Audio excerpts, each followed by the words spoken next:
नमस्कार, जय भीम. मी advocate doctor Siddharth Kamble, बहुजन सौरभचा मुख्य संपादक. बहुजन सौरभच्या यूट्यूब चॅनलमध्ये सर्वांचं स्वागत. आज संपूर्ण देशात ज्या ज्या महत्त्वाच्या घडामोडी झाल्या त्याबद्दल आपण थोडक्यात घेऊ. मध्य प्रदेश, राजस्थान आणि छत्तीसगड, तेलंगणाही त्याच्यात आहे. या तिन्ही स्टेटमध्ये आता इलेक्शन सुरू झाले आणि इलेक्शन सुरू झालं म्हणजे नोटिफिकेशन झालं आणि सर्वांनी आपापल्या लिस्ट जाहीर करायला सुरुवात केली. अत्यंत गंभीर एक बाब अशी आहे की आपल्या देशात आज संविधान लागू होऊन जवळपास 65 वर्ष झाले, त्यापैकी 70 वर्ष झाले. परंतु अजूनपर्यंत आमचा सर्वच्या सर्व समाज हा जातीच्या आधारावरतीच या लोकशाहीत जिवंत आहे. अत्यंत खेदाची बाब आहे. जगाच्या कुठल्याही कानाकोपऱ्यामध्ये असं होत नाही. म्हणजे इलेक्शनमध्ये कोण माणूस कोणत्या पक्षाशी आहे, कोणत्या जातीशी आहे, कोणत्या धर्माची आहे आणि त्या धर्माच्याच माणसाला आपण कसं करावं किंवा त्या धर्मातले कसं डिव्हिजन करावं ही संकल्पना ठेवूनच सर्वच्या सर्व प्लॅनिंग करण्यात येते. आणि अजून किती वर्ष चालेल हे काही अजून अंदाज नाही. यामुळे संपूर्ण देशाची हानी अनेक वर्षापासून होत आहे आणि पुढेही होईल. हे ह्याकरता की पार्लिमेंटमध्ये जर चांगले लोकच गेलेले नाही, कारण तुम्हाला त्या जातीचं रिप्रेझेंटेशन पाहिजे. मग त्यात आणि तोही त्या पक्षाला एसमॅन म्हणणारा माणूस पाहिजे. बैस म्हटलं तर बसायचं, उठ म्हटलं तर उठायचं, अशासारखं आता आपण ज्या मोदी सरकारमध्ये पाहिलं की एवढा गोंधळ घालूनही कोणत्याही एकाही लोकसभेच्या किंवा राज्यसभेच्या सदस्याला मेंबरला बोलण्याची उजागरी नाही. सरकारविरुद्ध तो बोलू शकत नाही. यामुळे काय झालं की अँटी डिफेक्शन म्हणा की अजून कुठल्या कारणाने आता जर तोंडच बंद केलं तर ह्या लोकशाहीचं तोंड बंद होईल. म्हणजे तुम्हाला चीड येऊन, राग येऊन, तुम्हाला माहिती असून की ही घटना चुकीची आहे तरी त्याचं डोळे बंद करून समर्थन करणं ही बाब आता जाणवत आहे की या देशात हे कधीपर्यंत चालेल, ह्यामागे काय भूमिका होईल आणि याच्या सुधारणा होईल किंवा नाही. आज RSS, BJPला, RSS आणि BJP एकच आहे, त्याच्यावरती एवढा मोठा BJPचा पक्ष चालवतात RSS. आज त्यांचाच डाव OBCचं आरक्षण आणि राहुल गांधी त्याच्यावरती मोठ्या प्रमाणामध्ये OBCची ढाल बनवून BJPवरती हमला करत आहेत. यामुळे BJP RSS अस्वस्थ झालेलं आहे. हे माहिती आहे त्यांना की या मागच्या 10 वर्षामध्ये त्यांनी जे काही केलं, अनेक कारनामे केलेले आहेत आणि अनेक ठिकाणी त्यांनी अशा काही घटना आहेत रोजच्या ह्याच्यामध्ये वाचण्यात येत आहे की जर ते सरकार पडलं तर त्याच्यातले अर्धे लोक जेलमध्ये दिसतील किंवा अजून कुठेतरी पळून गेल्याशिवाय त्यांना पर्याय नाही. अशी ही जी अवस्था निर्माण होते ही का निर्माण होते आणि का व्हायला पाहिजे, यासाठी बुद्धाने सांगितलं की आज अस्वस्थ झालेलं आहे सर्व. कालचीच एक बातमी बघा, राजस्थानमध्ये अमित शाह आणि नड्डा, BJPचे दोन्ही मोठे नेते, दिग्गज नेते काल 3 वाजता गेलेत. 3 वाजतापासून तर रात्री 3 वाजेपर्यंत सातत्यानं BJPच्या सर्व तिथल्या लोकल नेत्यांसोबत त्यांची चर्चा झाली. तिथे 4 ते 5 ग्रुप्स आहेत मोठमोठाले आणि सर्व लोकांनी आपापल्या लोकांची लिस्ट सादर केली की बाबा या लोकांना तिकीट मिळालं पाहिजे. शेवटी कंटाळून 3 वाजेपर्यंत निकाल न लागल्यामुळे नड्डा आणि अमित शहा दिल्लीला निघून गेले. यामुळे असं दिसतंय की हे अशा पद्धतीचं वातावरण जर राहिलं आणि मग कोण कोणाची ताकद किती, कोण किती पैसे देतो, काय होतं, म्हणजे हे अनेक गोष्टी तुमच्या समोर येतील. निश्चितच त्याच्यामुळे ज्या पद्धतीने लोकशाही स्ट्रेंथन व्हायला पाहिजे, ज्या पद्धतीने लोकशाहीची मजबूती पाहिजे ते मात्र होताना दिसत नाही. आणि जर असंच झालं आणि जर चांगले लोकच बसलेले नाही तिथे तर त्यामुळे सर्वसामान्य माणसाला त्याचा या देशाला राज्यघटनेचा फायदा होणार नाही. आणि जर फायदा झाला नाही तर पॉवर्टी तशीच राहील, गरिबी तशीच राहील, सामान्य माणसं सामान्यच राहतील आणि काही ठराविक लोक त्यांचा फार मुद्दा घेऊन आणि त्याचा फायदा घेतात. राहुल गांधींनी जे स्टॅटिस्टिक ठेवलं की 90 सेक्रेटरीमध्ये फक्त 3 OBC आहेत. आज 3 OBCचं जर कॉन्ट्रीब्युशन जर तुम्ही त्यांची भागीदारी पाहिली सामाजिक याच्यातली लोकसंख्येच्या आधारावर तर तुमच्या लक्षात येईल की 3 म्हणजे काहीच नाही. नाहीच जवळपास. म्हणजे तुम्ही एवढा मोठा पक्ष आज BJP OBCच्या आधारावर तो उभा आहे, त्याचा बॅकबोन आज OBC आहे, परंतु मात्र त्याच्यात त्याची भागीदारी मात्र शून्य आहे. असं जर होत असेल तर या देशात मग ठीक आहे, आता BJP पण ज्या पद्धतीने वागली आता काँग्रेसही तशीच वागेल. असं जर वागणं सुरू राहिलं आणि तेही आपल्या सोयीचे माणसं उभे करतील, मग त्याच्यामध्ये BJP असो की काँग्रेस असो की अजून कुठला पक्ष असो, यात कोणीही त्याच्यामध्ये सुटणार नाही. म्हणजेच सर्व लोक आज काही लोकांना असं वाटायला लागले की मला तिकीट मिळणार की नाही, म्हणजे दुःखी झालेले आहेत. अनेक BJPच्या लोकांना असं वाटतं की बाबा पुन्हा आमची सत्ता येईल की नाही, आणि त्याच्यामुळे ते काळजीत आहेत, चिंतेत आहेत. अनेक लोक परेशान आहेत. अनेक जे लोक त्यांच्याशी संबंधित असून वाटेल त्या पद्धतीने त्या शासनाकडून जो फायदा घेण्यासाठी आहेत, त्यांना असं वाटतं की उद्या जर हे सरकार पडलं तर आम्हा लोकांना याच्यात आमची काय हे राहील, किंवा आम्ही लोक काँग्रेससोबत किंवा अजून कुठल्या पक्षासोबत आम्ही कम्फर्टेबल राहू किंवा नाही, अशा पद्धतीचे अनेक प्रश्न येतात. म्हणजे याच्या मागे सर्वांच्या पाठीमागे एकच आहे की सर्वांना दुःख वाटते की समजा जर हे मिळालं नाही किंवा जेव्हा मिळूनही काही खूप सुखी असतात असं नाही आहे, परंतु त्यांना असं वाटते म्हणजे तुम्ही सातत्यानं त्याच्या मागे पाठलाग करत असता आणि ती वस्तू पुढे निघत जाते आणि खात्री नसते की बाबा मला हे मिळेलच का, मी जिंकून येईलच का. बुद्ध याच्यावरती म्हणतात की दुःख आहे, दुःख तर तुम्हाला सर्व लोकांना माहिती आहे. निवडून न येणं दुःख, पडणं दुःख, निवडून येऊनही लोकांच्या समस्या न करणं दुःख, एका पार्टीच्या हातातले आपले बाहुलं बनणं ते दुःख, म्हणजे अनेक दुःखाचे कारणं खूप आहेत. आणि त्याच्यासाठी दुःख आहे तर मग दुःखाची कारणं आहेत तर मग त्याचं निवारणही आहे. निवारण त्याच्यासाठी बुद्धांनी एक सुंदरसं एक महाकश्यपांचं ज्यावेळेस त्यांची भेट झाली आणि महाकश्यपांच्या त्याच्यात कुटीमध्ये बुद्ध गेलेत आणि बुद्ध गेल्यानंतर मग त्यांचा संवाद होतो. संवादामध्ये अत्यंत सुंदर संभाषण झाल्यानंतर बुद्धाला म्हणतात, महाकश्यप म्हणतात की हे ग्रंथ, हे सर्व पुराण किंवा हे सर्व काही व्यर्थ आहे का? हजारो वर्षापासून जी पद्धत सुरू आहे इथे त्याला आम्ही विसरून जायचं का? बुद्ध काही बोलत नाही. बुद्ध एक सुंदर कोटेशन देतात, ते मी तुम्हाला आता या व्हिडिओमधून दाखवत आहे. क्या आप ये मानते हैं कि दुख सत्य है? क्या आप ये भी मानते हैं कि दुख के कारण भी है? हाँ, यदि कारण है तो दुख तो रहेगा, और यदि कारण ही समाप्त हो जाए तो दुख भी लुप्त हो जाएगा. जैसे सूर्य के प्रकाश से अंधेरा. आप सुनी सुनाई बातें नहीं कहते, अपने गहन अनुभव के आधार पर कहते हैं. आप धर्म और सिद्धांत की नहीं, देखी हुई बातें कहते हैं. आपने कहा कि मुक्ति का मार्ग है अपने विवेक को जगाना और गूढ़ ध्यान में लिप्त हो जाना, जिससे मनुष्य स्वयं को और इस संसार को भली भांति समझ सकता है. परंतु एक प्रश्न है, ये जो सारी विधियां हैं, रीतियां हैं, पूजा पाठ हैं, क्या ये सब व्यर्थ है?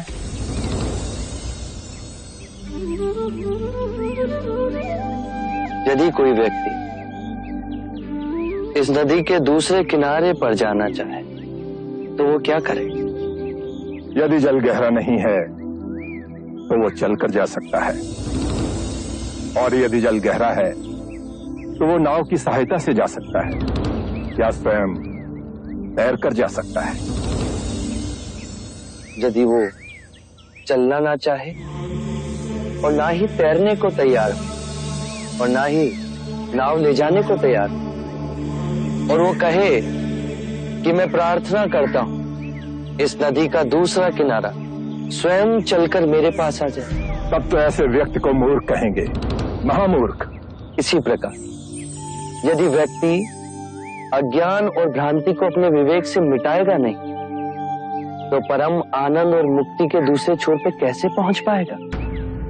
चाहे वो पूजा करे या अनुष्ठान या व्रत करे या किसी नीति पर चले, वो इस किनारे ही रहेगा.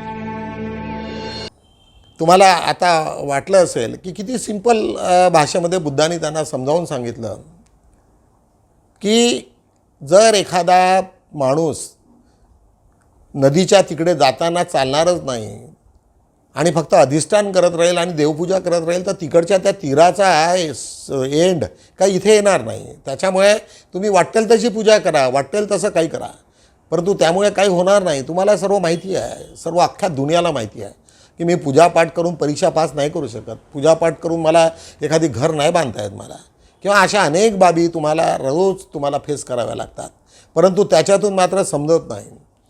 आज RSSच्या एका शब्दाखाली हजारो त्यांचे स्वयंसेवक एकही प्रश्न न विचारता सातत्यानं त्यांनी जे सांगितलेल्या गोष्टी करत असतात. त्यामुळे आज गुजरातच्या दंगलीतले अनेक लोक अजूनही काही जेलमध्ये पडलेले आहेत. कोणी त्याच्याकडे लक्ष देत नाही. ठीक आहे, त्यांना काहीतरी त्यांच्या फॅमिलीला काही थोडंफार मिळाले असेल, पण तो कोणाला जरी घरच्या लोकांना कितीतरी सुख मिळत असेल, परंतु जर तो माणूसच जेलमध्ये आहे तर त्याच्या घरात काय बीतत असेल याची जाणीव कमीत कमी ठेवायला पाहिजे. अनेक लोक ज्या RSSमुळे अनेक लोक जेलमध्ये आहेत आज, त्यांना तरी लाज वाटायला पाहिजे की कमीत कमी आपण या दुष्कर्मातून मागे हटलं पाहिजे. याच्यातून या सर्व पापातून आमची मुक्ती झाली पाहिजे. पाप आणि पुण्य आपण मानत नाही, परंतु त्या लोकांनी विचार करायला पाहिजे की आमच्यामुळे हे लोक आज जेलमध्ये आहेत, त्यांच्या फॅमिली डिस्टर्ब आहेत, सर्वच्या सर्व उद्ध्वस्त झालेले आहे आणि आम्ही पुन्हा पुन्हा त्याच मार्गावरती जाण्यासाठी सर्वांना प्रयत्न करतो. हे अत्यंत वाईट आहे. मला असं वाटते की मूळ कारणावरती आम्ही लोकांनी त्याच्यावरती विचार करायला पाहिजे. ही तुमची आमच्या सर्वांची ती जबाबदारी आहे. फक्त मी बोलतो म्हणून नाही. मी ह्यापुढे असा विचार केला, काल मी अनेक आता बुद्धा या सिरियलचे 53 एपिसोड माझ्याकडे आहेत. कोणाला जर लागत असतील तर ते निश्चितच मी त्यांना फ्री देईन. अनायसे मोदी MK मोदी जे इथे सिंगापूरला असतात, त्यांनी त्या सिरियल बनवल्या. त्यावेळेस 2014च्या सिरियल होत्या. आज प्रतिम आहेत. त्याचे 53 एपिसोड आहेत आणि त्या मोफत आहेत. ते कोणाला त्याला कॉपीराईट नाही. त्यामुळे तिथले कोटेशन्स घेऊन आपण लोकांनी समाजामध्ये गेलं पाहिजे. हे आपल्या सर्वांची जबाबदारी आहे आणि ते करणं हे सर्वांचं कर्तव्य आहे. अनेक आमच्या ह्याच्यातले रिटायर्ड लोक आहेत, अनेक लोक आहेत. कुठल्या ना कुठल्या लोकांना खाली असतील तर त्या कामाला लावा.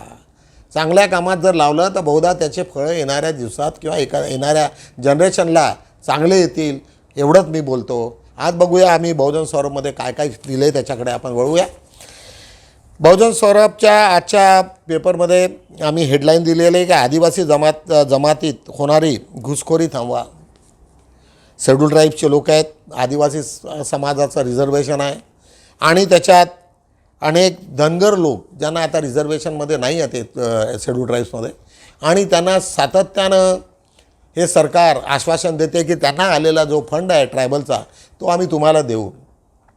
एकीकडे रिझर्वेशनमध्ये नाही आणि ट्रायबलमधला जो काही त्यांचा आदिवासींचा जो फंड आहे तो त्यांना द्यायचा. हे कसलं काय कारण आहे? म्हणजे कोणाला तरी समाधानी करायचं. कोणी शिव्या दिल्या किंवा कोणी धमकी दिली किंवा त्यांना सांगितलं की बा आम्ही तुम्हाला होट देणार नाही म्हणून त्यांना सर्व सरेंडर व्हावं, ही बाब बरोबर नाही. जी गोष्टच शक्य नाही आहे. जे लोक आदिवासी नाही, जे लोक शेड्यूल ट्राईब्समध्ये नाही आणि जर त्यांची डिमांड जर बरोबर नसेल तर ते काय होईल? आज मराठा समाज ठीक आहे, अनेक लोक त्याच्यातले आता गरीब असतीलही, परंतु त्यांचा पास्ट आहे. मागच्या वेळेस ते सर्व जमीनदार लोक होते, मोठे होते, श्रीमंत लोक होते आणि कास्ट सेल्सच्या ह्याच्यामधला तो महत्त्वाचा फॅक्टर आहे की त्याच्यात पर कॅपिटा इन्कम किती आहे, त्यांच्याकडे शेत्या होत्या का, किती वर्षापासून ते वंचित आहेत याच्यात. आज ते तर सर्व राजे होते, मराठा राजांचं साम्राज्य होतं इथे. मग त्यांना रिझर्वेशन कसं मिळेल? म्हणजे कॅल्क्युलेटेडही जरी यांनी सेल्सियस केलं तरी त्यांची सामाजिक रचना ही पहिल्यापासून एका लेवलच्या वर होती. त्याच्यामुळे तो जो फॅक्टर आहे त्याला प्रत्येक ठिकाणी त्याला पॉईंट्स दिलेले आहेत. 10 पैकी तुमच्या पर कॅपिटा इन्कम किती आहे, तुमच्या याच्यात शिक्षण किती आहे, तुमच्याकडे जमिनी आहेत किंवा नाही, तुमच्याकडच्या लेडीज किती आहेत, ॲग्रिकल्चर लेबरर्स किती आहेत, अनेक गोष्टी त्याच्यामध्ये जवळपास कालेलकर कमिटीने अनेक त्याचे निर्बंध केलेले आहेत आणि त्याच्यानुसारच त्याचं कॅल्क्युलेशन करतात. आणि 10 पैकी जर 7 मार्क मिळाले किंवा 8 मार्क मिळाले तर त्याला त्याच्यात आयडेंटिफाईड करतात. शेड्यूल कास्टमध्ये टाकावं की शेड्यूल टाईप्सला टाकायला त्याची एक पॅरामीटर्स आहेत अशा पद्धतीचं ते सेल्सियस होत असते. आज आदिवासी म्हणतात की बाबा दुसऱ्यांना जर तुम्ही धनगरांना जर आमच्या ह्याच्यात टाकलं तर आम्ही पुन्हा रस्त्यावर येऊ, अशी ती भाषा आहे. त्यामुळे निश्चितच तो महत्त्वाचा प्रश्न आहे आणि हा जाती आधारित आहे. त्याच्यामुळे हा सर्व लोकांना कळायला पाहिजे होतं की आज असा कसा सुरू राहील. आज सर्वांना बुद्धाची आठवण येते की आज जर बुद्धाचं जर आम्ही अनुसरण केलं असतं आणि जात रहित इथे जर आमची सोसायटी तयार झाल्या असत्या तर बहुधा हे असे इश्यूज आमच्यासमोर राहिलेले नसते. आज त्याच्याच खाली आम्ही केलेले ठाकरेंचा आणि आमचा साखरपुडा झाला आहे. मात्र लग्नासाठी काँग्रेस राष्ट्रवादी रूपी भटजींचे अडथळे. प्रकाश आंबेडकर. अरे ठीक आहे, आता त्यांचा साखरपुडा कोणासोबत झाला आहे? उद्धव ठाकरेसोबत झाला आणि तो त्यांचा प्रश्न आहे. तुम्ही कोणाचा तो त्यांना आलेला जो उद्धव ठाकरेच्या गटाला जो काही मिळेल कॉन्ट्रीब्युशन ते पाहतील. आता त्यांनी जर काँग्रेससोबत केलं तर काँग्रेसवाले बघतील की त्यांना किती सीट द्यायच्या. राष्ट्रवादीसोबत जर त्यांचं अलायन्स होत असेल तर ते बघतील. आज महत्त्वाचे 3 जे अलायन्सेस झालेले आहे, उद्धव ठाकरे, काँग्रेस आणि राष्ट्रवादी काँग्रेस, यांना जर इक्वली वाटले 1/3 त्याच्यातला जो काही भाग येईल तो त्यांना ते आपसाच्यामध्ये करतील किंवा 2-4 सीट कमी जास्त काँग्रेस सोडेल किंवा अजून कुठले लोक सोडतील, कारण त्याचा फायदा सर्वांना होईल. अशा पद्धतीचं होतं. आज आम्ही ती हेडलाईन लावली आणि आज ते म्हटलं की अशा पद्धतीचं भाष्य ठीक आहे. आता प्रकाश आंबेडकरांचं भाष्य आहे, अनेक लोक त्यांच्या दर्दी आहेत आमच्यासोबत जोडलेले, त्याच्यामुळे आम्ही त्याला घेतलेलं आहे. परंतु हा सर्वांनी विचार करायला पाहिजे की हे स्टेटमेंट कितपर्यंत बरोबर आहे. आम्ही जरी हेडलाईन्स त्याची लावली याचा अर्थ असा नाही की आम्ही त्याचा क्रिटिक्स नाही, त्याचं आम्ही समर्थनच करावं असं नाही. आम्ही बाकीच्या पेपरसारखी आमची भूमिका नाही. आम्ही जरी आमची ती हेडलाईन न्यूज असली, हेडलाईन्स असल्या तरी आम्ही मात्र त्याच्यावरती आमचं पर्सनल ओपिनियन जे आहे ते देण्याची आमची मुभा आहे आणि ते असायला पाहिजे. बुद्ध तेच म्हणतात की बाबा माझं तत्त्वज्ञान जर तुम्हाला पटत नसेल तर करू नका, पण तुम्ही स्वतः एक्सपिरियन्स करा, स्वतः इनलायटंड व्हा, स्वतः समजा आणि जर तुम्हाला वाटत असेल की याच्यातनं तुमचं भलं आहे तर निश्चित त्याचं अनुकरण करा. हेच बुद्धाचं तत्त्वज्ञान आहे. म्हणून मी कोणाचा ब्लाइंड फॉलोवर होऊ नये कोणाचं, हेच बुद्धाचं तत्त्वज्ञान आहे. त्याच्यामुळे आमच्या पेपरमध्ये अनेकांना आम्ही सर्व मुभा देतो की त्यांनी आपापल्या पद्धतीने सर्व लिहावं. खत घेण्यासाठी शेतकऱ्यांची लागली चपलांची रांग. एक गुजरातची बातमी आहे. तिथे मारामार सुरू आहेत आता, कारण आता फ्लॉवरिंग स्टेजला आले. आता मोठ्या प्रमाणामध्ये खताची वाटणी सुरू आहे. शॉर्टेज आहे. शॉर्टेज असल्यामुळे तिथे तासनतास उभं राहावं लागतं. त्याच्यामुळे ती एक विनोदात्मक बातमी आज आम्ही तिथे लावलेली आहे. आज व्यावसायिक गॅस सिलेंडरची किंमत 209 रुपये, जे आधी 1200-1300 रुपयाला मिळायचं ते आता 1900ला मिळेल. ती एक बातमी आम्ही लावलेली आहे. काँग्रेसला केंद्रात सत्ता मिळाल्यास ओबीसींची जातनिहाय जनगणना. राहुल गांधींनी म्हटलं आता की आता तुम्ही जर जातीचं जे लावलेलं आहे एवढ्या वर्षापासून, तर आता आम्ही आरपारचीच लढाई करू. आता जातीच्याच आधारावरती तुम्हाला आरक्षण आणि हे करू. म्हणजे मंडल कमिशननी ज्या पद्धतीने जे हे केलेलं होतं, आराखडा बनवलेला होता, त्याचं आम्ही हे करील. त्याच्यामुळे कांशीरामचं जे स्वप्न होतं की जितनी जात उसका उतना भागीदारी, असं जे स्लोगन होतं ते स्लोगन आता काँग्रेस घेईल. कारण त्यांना माहिती आहे की जे चालतं आहे, जे पिकतं आहे तेच ज्याला लावलं तेच उगवेल, अशासारखं त्यांनी ते केलेलं आहे. आज त्याच्याच खाली आमची बातमी दुसरी. 100 फूट दरीत कोसळली पर्यटकाची बस. चेन्नईची बातमी आहे. एक बस पर्यटकांना घेऊन जाणारी ती मोठ्या ह्याच्यातनं खाईत पडली. 9 लोकांचा मृत्यू झाला. दुर्दैवी बातमी आहे. मणिपूरची बातमी आम्ही त्याच्या बाजूला घेतलेली आहे. इम्फालमध्ये आज BJPचे अनेक आमदार त्यांनी जॉईंट रिप्रेझेंटेशन दिलं नड्डाला, BJPचा अध्यक्ष, की बाबा ह्या चीफ मिनिस्टरला बदलवा. इथे लोक फार अनरेस्ट झालेले आहे. अजूनपर्यंत ती परिस्थिती तिथे आटोक्यात आलेली नाही आणि आताच मध्ये 2 पोरं मिसिंग होते, नंतर त्यांच्या डेथ बॉडीज वगैरे सापडल्या. त्याच्यामुळे तिथे पुन्हा टेन्शन आहे. अशा स्थितीमध्ये हा चीफ मिनिस्टर मात्र प्रत्येक ठिकाणी फेल्युअर आहे. त्याच्यामुळे तुम्ही त्यांना बदलवा, अशा पद्धतीची ती बातमी आहे. एक राज ठाकरेंची आम्ही बातमी घेतलेली आहे. आपले कुठेतरी चुकते उत्सवाची आनंदाची किंमत मोजावी लागेल. ज्या गणपती उत्सवामध्ये अनेक लोकांनी ज्या मोठमोठाले नगारे वाजतात, संदल वाजतात आणि त्याच्यामुळे अशा जमिनी हल्ल्यासारखे इतके व्हायब्रेशन्स आहेत. आता सामान्य माणसाला काही त्याची फारसं होत नाही, परंतु अनेक लोक सीक असतात, अनेक लोकांना कानाचे त्रास असतात, अनेक लोकांना सहन होत नाही. जोरात जरी बोललं तरी सहन होत नाही. अशा लोकांसाठी कुठेतरी कोणाला तरी किंमत चुकवावी लागेल. राज ठाकरेंची ही जी बातमी आहे ती खरंच मोलाची आहे की त्याच्यावरती पोलिसांना अशा तंबी दिलेली आहे की बाबा त्याचा जो फ्रिक्वेन्सी आहे याची वाजवायची ती कमीत कमी ही असायला पाहिजे, एक्स असायला पाहिजे, वाय असायला पाहिजे. सुप्रीम कोर्टाने त्याच्या सर्व पॅरामीटर्स ठरवून दिलेले आहेत. आमच्या शेजारी एक अजनी पोलीस स्टेशन आहे. काल रात्री इतका धिंगाणा सुरू होता, त्याच्यामुळे आम्ही इथे अस्वस्थ होतो. आता पोलीस स्टेशनमध्येच तुम्ही गणेश विसर्जनासाठी एवढाले संदल आणि नाचत असाल, सर्व पोलीसवाले, स्त्रिया पुरुष सर्वच. आता त्याच्यात क्रिटिक्स करण्यासारखी ही बाब नाही आहे, करायलाही पाहिजे, परंतु कारण ज्या लोकांची ती गरजच नाही त्यांना कमीत कमी याचं तरी भान असायला पाहिजे. म्हणजे पोलीसमध्ये राहणाऱ्या लोकांना एवढं कळायला पाहिजे की आम्ही जर शिस्तीत वागलो तर आम्ही समाजालाही शिस्तीत शिकवता येईल, अशा पद्धतीची ती बातमी आहे. आज बघूया आपण पान 4मध्ये काय केलेलं आहे. कॉन्ट्रॅक्टर पद्धतीने पदभरतीचे शासन आदेश तात्काळ रद्द करा, यवतमाळची बातमी आहे. अनेक लोक त्याच्यामध्ये पुढे आलेले आहेत की बाबा तुम्ही आता हे कॉन्ट्रॅक्टरशिप पहिले बंद करा. मी कालच याच्यावरती भाष्य केलं आहे की त्याचे काही फायदेही आहे, काही तोटे पण आहे. फायदेही काल मोजले, कालच्या माझ्या व्हिडिओमध्ये ते मी स्पष्ट केलेलं आहे की अनेक ठिकाणी LIC GICमध्ये वेगळ्या बँकामध्ये ज्या पद्धतीचं प्रायव्हेटायझेशन झालं आणि एक्सपान्शन झालं, त्यामुळे खरंच अनेक लोकांना त्याच्यातलं हे झालं. इव्हन रेल्वेमध्ये आपण पाहतो आहे की यापूर्वी रेल्वेमध्ये स्वच्छता नव्हती. आता ते कॉन्ट्रॅक्टरशिपमध्ये आल्यामुळे रेल्वेचा प्रवास थोडासा कम्फर्टेबल झाला. लोकांना कमीत कमी स्वच्छता आहे आणि लोकांना असं वाटतं की काही काही ठिकाणी फायदे आहेत, परंतु एक्सप्लॉयटेशन मात्र होऊ नये. मिनिमम वेजेस आहेत जे ठरवलेले आहेत तेवढे तरी लोकांना दिले पाहिजे. त्याच्याच खाली आज आमची एक बातमी घेतलेली आहे. किरणापूर बीटमध्ये वनप्रशासन आणि गावकरी यांच्यात संघर्ष अट.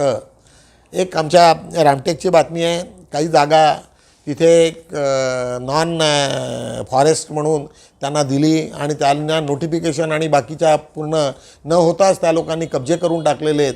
आणि यांचं म्हणणं आहे की अजूनपर्यंत त्यांना अलॉटमेंटच झालेलं नाही कलेक्टरचा, असा तो वाद आहे. आणि त्यांनी आपापल्या मोठमोठाले कंपाऊंड लावल्यामुळे लोकांना येण्या जाण्यासाठी सोय नाही, अशा पद्धतीची ती बातमी आहे. त्याच्याच बाजूला आम्ही खापरखेड्याची एक बातमी लावलेली आहे. तिथे महाराष्ट्र राज्य वीज मंडळात जे रोजगार होते त्या लोकांना रोजगारी मजदूर सेनेचा मागण्या मान्य. त्यांना कॉन्ट्रॅक्टरशिपसारखंच होतं, त्यांच्या अनेक मागण्या होत्या, त्या सर्वच्या सर्व त्यांनी मान्य केल्या. ही एक बातमी आम्ही लावलेली आहे. आज आम्ही त्याच्या खाली जटपुरा गेटवर परकोट किल्ला स्वच्छता अभियान चंद्रपूरची बातमी आहे. कोणी तुम्ही जर गेला असाल चंद्रपूरला तर तुम्हाला लक्षात येईल की जटपुरा गेट एकदम समोर आहे. प्राचीन याच्यातलं आहे. हिंदवी स्वराज्याचं ते साक्षीदार असणारं एक प्रतीक आहे. रस्त्यावर आहे, अनेकदा अडथळेही आहेत, परंतु त्यांना सांगितलं की ते एक आपलं पुरातन याच्यातली एक आठवण येणारं एक मोठं एक आहे. आर्किओलॉजीने त्याला बॅन केलेलं आहे, त्याला काही सुधारणा करता येत नाही, त्याच्यामुळे असे रस्ते वळवलेले आहेत. परंतु जो गेट आहे तिथला मोठं, त्याच्यामुळे तिथलं एक परंपरागत त्यांनी ते केलेलं आहे. त्याची स्वच्छता मात्र नव्हती. अनेक ठिकाणी लोकांना असं वाटत होतं की तिथे घाण होतं, आजूबाजूला खूप ठेलेबिले होते.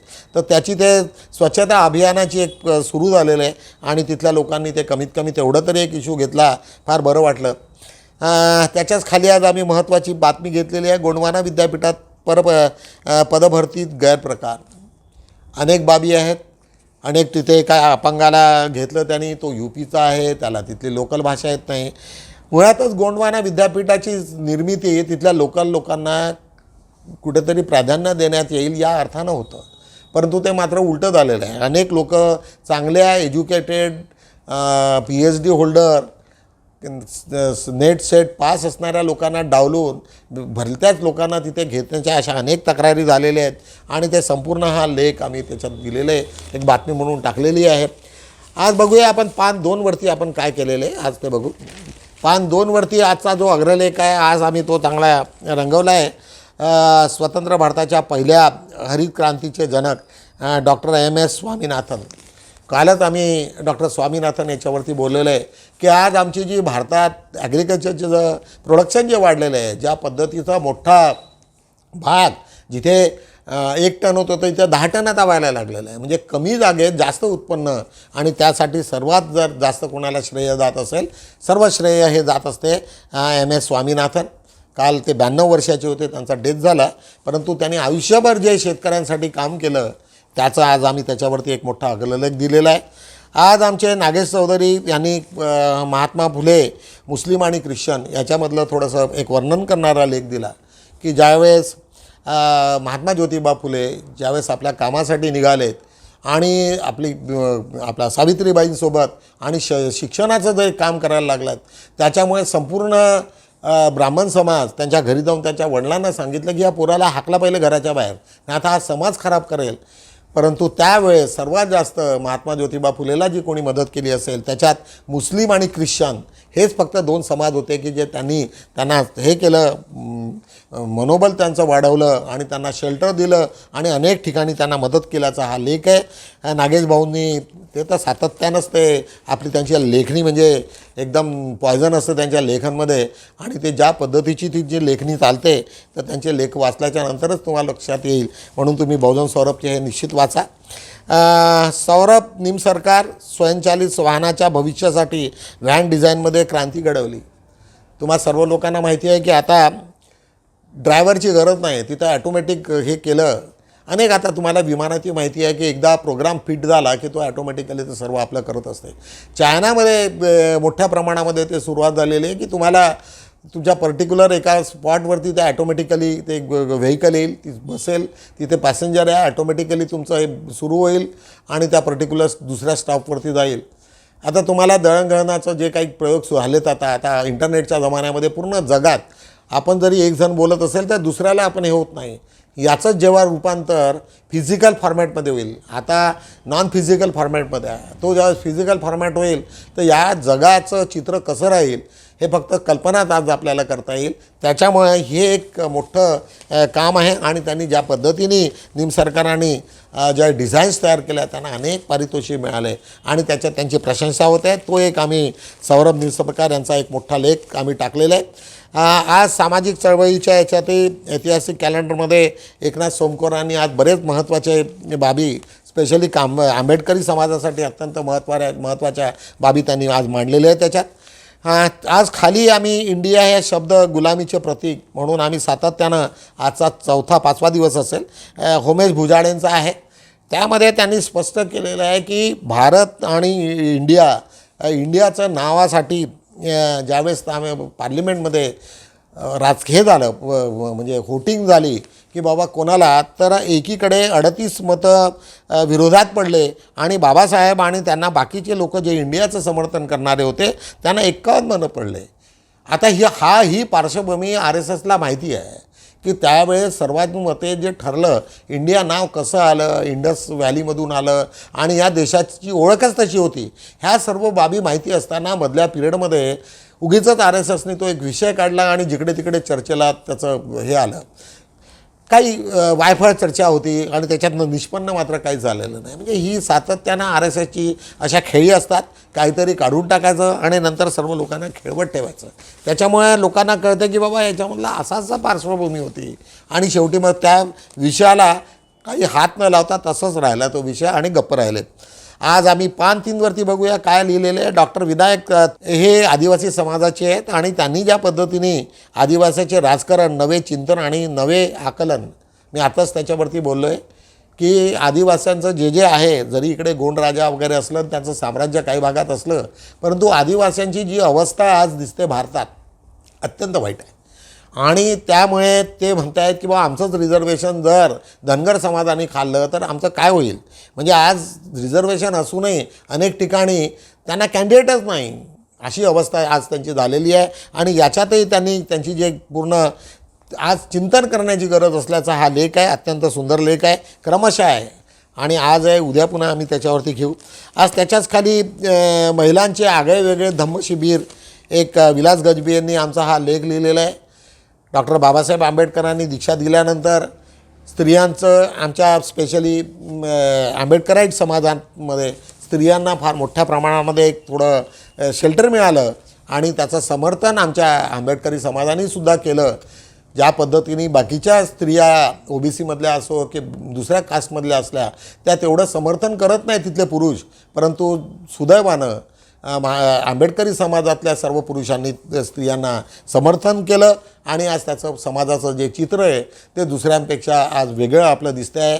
त्याला निश्चितच तो लेख विलास गजबीचा चांगला आहे. आज श्रावण देवरेंचं एक OBC नेत्यांना हजारो रुपयाची बक्षिसे जिंकण्याची एक संधी, एक त्यांनी एक जिथे ज्या पद्धतीने आता खेळ्या करतायत राजकारणी लोक आणि वेगवेगळ्या याच्यातनं त्या OBCच्या लोकांना बोलावून त्यांच्यासोबत ज्या पद्धतीचं ते सुरू आहे, त्यांनी एक चांगलं हे केलेलं आहे की मराठा ऑप्शन मराठा लोकांना जर OBCचं प्रमाणपत्र दिलं तर कसं होईल, हे केलं. जो चांगलं उत्तर देईल त्याचं म्हणजे अल्टिमेटली त्या लोकांना थोडंसं हे करणं, भ्रमित करणं, मेन मुद्द्यापासून हटवण्याचा हा प्रकार मला दिसतो. ह्याच्याच बाजूला आम्ही एक बातमी लावलेली आहे, अत्यंत जातीच्या आधारावरतीच आहे. शीखांनी सनातनी हिंदूंना कॅनडातून हाकलण्याचे कारण काय. आत्ताच मागच्या ह्याच्यामध्ये कॅनडामध्ये जो काही प्रकार घडला आणि त्याच्यामध्ये कॉन्सुलेट म्हणजे तुमचा सर्वात मोठा जो राजदूत असतो त्याच्याचवरती शंकेची सुई होती आणि अमेरिकेने ते सर्व पुरावे कॅनडाला दिले आणि त्यांनी भारत सरकारला दिले. परंतु ज्या एवढा मोठ्या प्रमाणामध्ये त्या एका शिखाची तिथल्या लोकल याची त्यांनी हिंसा केली आणि म्हणजे ठार मारलं बंदुकीने, मोदींनी एकही शब्द त्याच्यावरती बोललेला नाही. ही दुःखाची बाब आहे. डॉक्टर सुभाष देसाई कोल्हापूर यांचा हा लेख आज आम्ही ठेवलेला आहे. अशा पद्धतीने आज आम्ही बहुजन सौरभचे 4ही पानं चांगल्या पद्धतीने रंगवण्याचा प्रयत्न केला आहे. बंधूंनो, मी मगाशी बोललो की आमचा पूर्ण हा यूट्यूब चॅनलचा प्रयत्न आहे की बाबासाहेब आणि बुद्धांना प्रत्येक ठिकाणी कुठल्या ना कुठल्या पद्धतीचं त्यांचं अलायन्स करून आणि आजच्या परिस्थितीसोबत जोडणे हे आमचं कर्तव्य आहे. म्हणून तुम्हा सर्व लोकांना अशी माझी विनंती आहे की हे जे माझे क्लिप्स असतात, कटिंग्स आहेत किंवा याच्यामधल्या ज्या काही क्लिप्स असतील तर त्या जास्तीत जास्त प्रमाणामध्ये लोकांना तुम्ही सांगावं, स्प्रेड करावं आणि हा बहुजन सौरभचा असाच यूट्यूब चॅनलच्या याला जास्तीत जास्त लोकांनी सबस्क्राईब करावं अशी मी इच्छा बाळगतो आणि इथेच थांबतो. जय भीम.